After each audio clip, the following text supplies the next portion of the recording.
Assalamualaikum warahmatullahi wabarakatuh. Salam guru penggerak.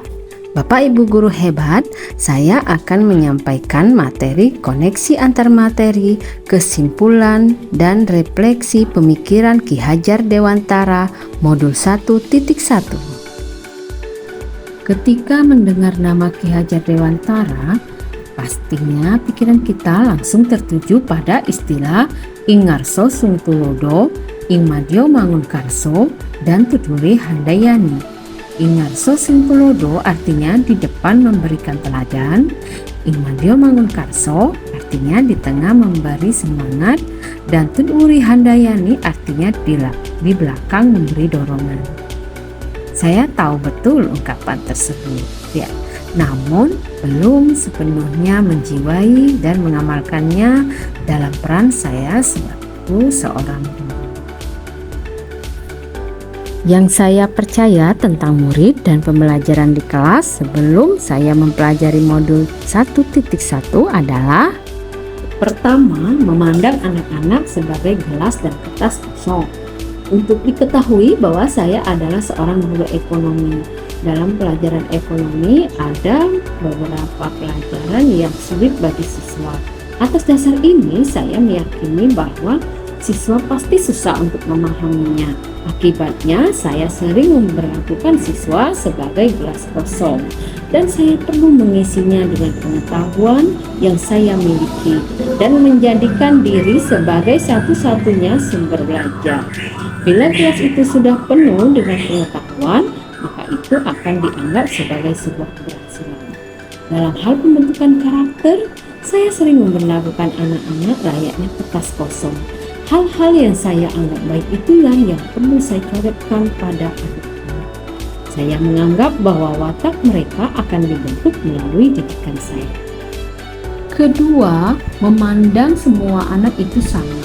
Yang saya maksudkan adalah semua anak harus diperlakukan sama dalam hal pembelajaran, yang mana saya harus menyeragamkan metode pembelajaran tanpa mempertimbangkan minat dan potensi masing-masing anak. Di sisi lain, dengan menyeragamkan metode pembelajaran, maka saya tidak perlu disibukkan dengan pengelolaan pembelajaran dalam kelas. Ketiga, saya adalah penguasa kelas. Saat melaksanakan pembelajaran, saya menganggap bahwa siswa harus mengikuti aturan saya dalam pembelajaran. Saya punya kewenangan penuh untuk mengatur kelas, apa yang saya anggap baik. Jika ada yang melanggar aturan yang saya buat dalam pembelajaran, maka saya berhak memberi hukuman. Keempat, fokus saya adalah mengajar. Yang saya maksudkan adalah saya lebih berfokus menyelesaikan materi dan ketuntasan anak-anak pada aspek kognitif siswa semata. Nilai, prioritas. Setelah mempelajari modul 1.1, saya menyadari bahwa tugas seorang pendidik yaitu menuntun. Bahwa tujuan pendidikan adalah menuntun segala kodrat yang ada pada anak-anak agar mereka dapat mencapai keselamatan dan kebahagiaan yang setinggi-tingginya, baik sebagai manusia maupun sebagai anggota masyarakat. Dalam proses menuntun, anak diberi kebebasan, namun pendidik harus bisa menjadi pamong dalam memberi tuntunan dan arahan agar anak tidak kehilangan arah dan membahayakan dirinya. Seorang pamong dapat memberikan tuntunan agar anak dapat menemukan kemerdekaannya dalam belajar. Anak juga secara sadar memahami bahwa kemerdekaan dirinya juga mempengaruhi kemerdekaan anak lainnya. Oleh sebab itu, tuntunan seorang guru mampu mengelola dirinya untuk hidup bersama dengan orang lain. Pendidikan yang sesuai dengan kodrat alam dan kodrat zaman. Ki Hajar Dewantara menjelaskan bahwa dasar pendidikan anak berhubungan dengan kodrat alam dan kodrat zaman. Kodrat alam berkaitan dengan sifat dan bentuk lingkungan di mana anak berada. sedangkan kodrat zaman berkaitan dengan isi dan irama.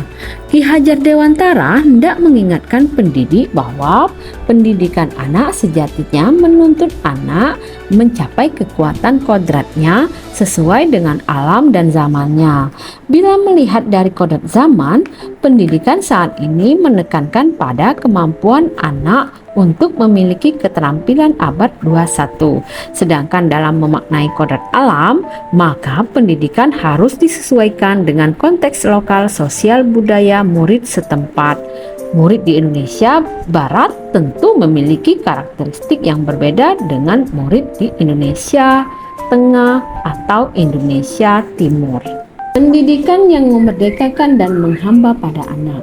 Pendidikan yang memerdekakan menurut Ki Hajar Dewantara adalah suatu proses pendidikan yang meletakkan unsur kebebasan anak didik untuk mengatur dirinya sendiri, bertumbuh kembang menurut kodratnya secara lahiriah dan batinnya. Pendidikan harus berorientasi pada murid sehingga pendidikan harus berhamba, melayani dengan sepenuh hati pada anak. Setelah saya mempelajari modul 1.1 refleksi filosofis pendidikan nasional yang intinya tentang pemikiran Ki Hajar Dewantara, saya menyadari bahwa apa yang saya pikirkan dan saya lakukan selama ini tidaklah tepat. Seharusnya saya melakukan proses pembelajaran secara menyeluruh, bukan hanya aspek kognitif saja, namun juga aspek efektif psikomotor, spiritual, sosial, dan budaya. Murid harusnya saya dudukan pada porsinya, yaitu bukan sebagai objek pembelajaran, melainkan subjek pembelajaran, yang artinya murid memiliki kebebasan berekspresi, mengemukakan pendapat dan berkreasi sesuai dengan metode atau model pembelajaran dan media yang tepat. Sebagai seorang guru harus menjadi pamong dan fasilitator dalam proses pembelajaran. Harus penuh kesabaran dengan segala keikhlasan dan ketulusan hati mewujudkan pembelajaran yang menyenangkan dan berpusat pada murid. Selain itu, saya sebagai guru harus mempelajari karakteristik murid karena setiap anak dilahirkan unik dengan kelebihan dan kekurangannya masing-masing.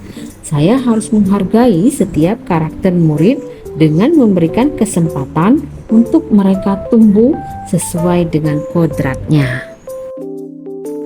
Penerapan di kelas untuk mewujudkan pemikiran Ki Hajar Dewantara antaranya adalah hal yang dapat saya segera terapkan: merancang pembelajaran yang interaktif dan menyenangkan dengan melibatkan murid sesuai dengan metode study center.